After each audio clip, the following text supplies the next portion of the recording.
kita tindak bareng-bareng. Bahkan kalau menterinya terlibat, gitu ya, dalam fraud gitu ya. Pak, artinya Kemenak tidak ada niatan untuk menunda-nunda tidak hadir gitu? Kok menunda-nunda itu pernyataan dari mana? Dari Pak Marwan. Iya, tanyakan Pak Marwan yang ngomong, tanya ke saya. Tanya ke Pak Marwan, benar nggak Kemenak menunda-nunda? Mohon maaf ya, kalau menunda-nunda nggak ada tuh yang datang dipanggil-panggil. Sementara ini kawan-kawan lihat nggak ada yang datang dari Kemenak. Kami di Kementerian Agama terus berupaya untuk bekerja sama dengan tim Pansus ya, dengan mengirimkan beberapa orang yang dibutuhkan keterangannya ya sebagai saksi.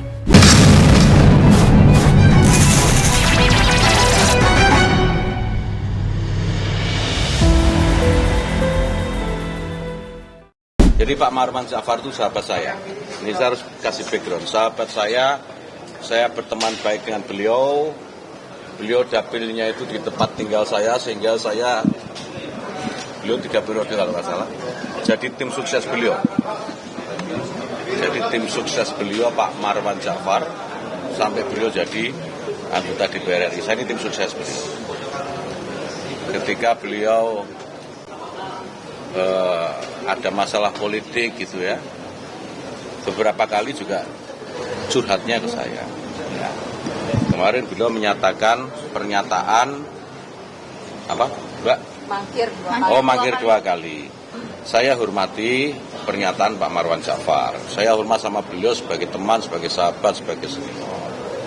Tentu pernyataan yang sudah dikeluarkan oleh Pak Marwan Jafar sebagai anggota DPR RI sekaligus anggota Pansus sudah berdasarkan pada data dan info yang valid, ya, begitu ya. Tetapi sampai saya datang ke sini, sampai saya datang ketemu kawan-kawan semua ini, saya belum pernah mendapatkan surat panggilan itu. Ya, bisa dicek di sekretariatan kesekjenan DPR kan bisa dicek ya. Jadi saya nggak tahu itu dasarnya dari mana. Makanya saya ingin tahu juga apakah benar saya sudah pernah dipanggil 2 kali. Karena kok saya belum menerima, sampai saya datang ke sini ini saya belum pernah menerima nih surat. Apakah surat itu tidak sampai ke saya, salah alamat atau bagaimana, saya tidak tahu. Jadi alasannya karena tidak menerima? Nggak ada alasan, saya menjelaskan bukan alasan. Jadi jangan di spin off ya. Artinya kalau mendapat ini bukan alasan. Pasti akan hadir ya? Saya akan lihat, karena tugas saya kan juga banyak. Sebagai menteri, apalagi Menteri Agama, kawan-kawan tahu banyak sekali, ada tugas pendidikan, ada tugas keagamaan, agamanya itu ada 6 yang menjadi mandatori Kementerian Agama, belum tugas-tugas lain, tugas sertifikasi halal yang sangat terbatas waktunya, tugas pendidikan yang juga sangat berat, banyak sekali tugas. Tentu kita akan sesuaikan. Toh di mekanisme pansus itu kan boleh penjadwalan ulang atau apa, kalau lo ya. Makanya saya juga akan lihat kalau nanti ada surat undangan, saya akan lihat dulu. Pak, tapi ada pada prinsipnya kan kita ini pemerintah ingin menjelaskan seterang-terangnya, bukan hanya kepada pansus, tetapi kepada seluruh masyarakat, apa sih yang sebenarnya terjadi dalam proses perhajian itu. Kami di Kementerian Agama, pemerintah itu juga tidak ingin ada yang main-main dengan haji itu. Kalau ada staf saya, ada perangkat ASN di tempat saya gitu ya, di Kementerian Agama yang terlibat, ya ayo kita tindak bareng-bareng. Bahkan kalau menterinya terlibat, gitu ya, dalam fraud gitu ya. Pak, artinya Kemenak tidak ada niatan untuk menunda-nunda tidak hadir gitu? Kok menunda-nunda itu pernyataan dari mana? Dari Pak Marwan. Iya, tanyakan Pak Marwan yang ngomong, kok tanya ke saya. Tanya ke Pak Marwan, benar nggak Kemenak menunda-nunda?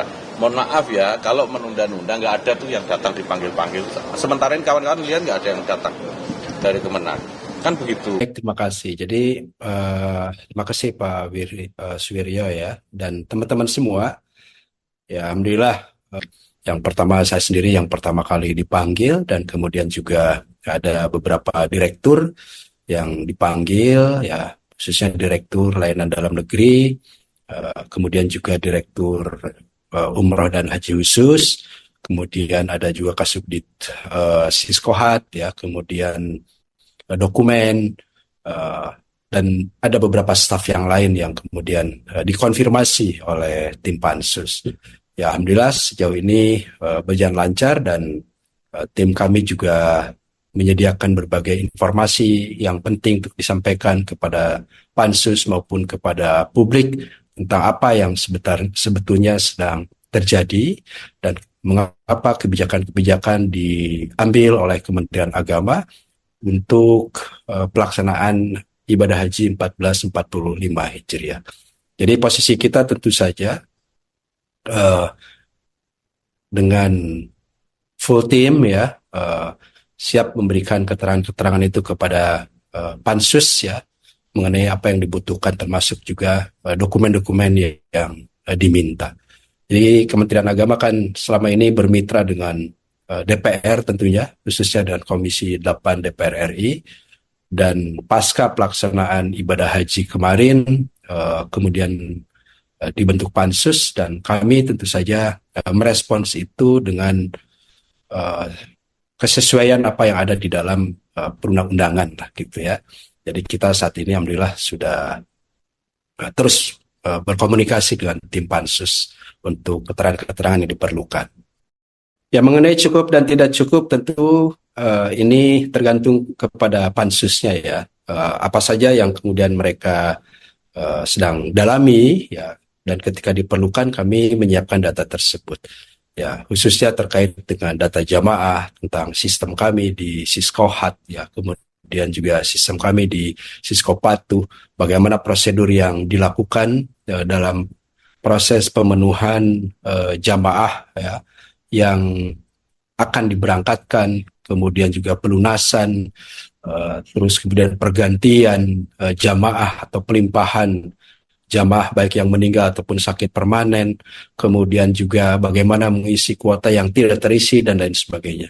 Dan itu kan sudah ada prosedur yang kita tempuh ya, kemudian juga diikuti oleh SOP-SOP-nya.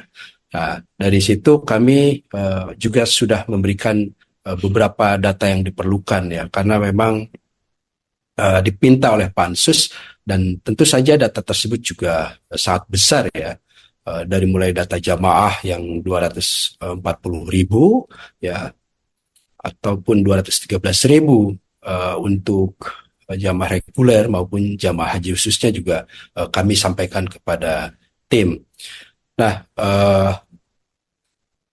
yang diminta diantaranya juga prosedur atau proses yang terjadi yang dialami oleh Kementerian Agama ketika berinteraksi dengan Kementerian Haji dan Umroh, dan alasan-alasan mengapa kebijakan yang diambil oleh Kementerian Agama misalnya dipandang berbeda dari hasil putusan rapat dengan DPR kan gitu. Jadi ini ada aspek-aspek yang kita tetap komunikasikan, kita sampaikan argumennya, rasionalitasnya, mengapa perbedaan itu terjadi. Misalnya mengenai jumlah haji reguler yang akan diberangkatkan dan jumlah haji khusus yang diberangkatkan, serta biaya nilai manfaat yang digunakan.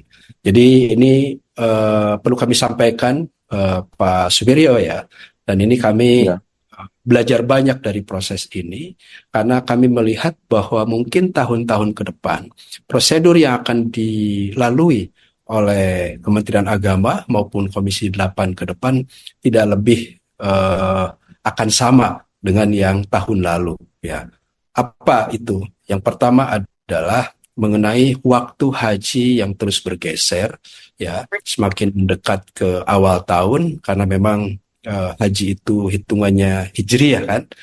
Jadi kita siklus anggaran, siklus rapat dan semuanya itu adalah pakai Masehi, tetapi pelaksanaan haji itu terus bergeser dari tahun ke tahun.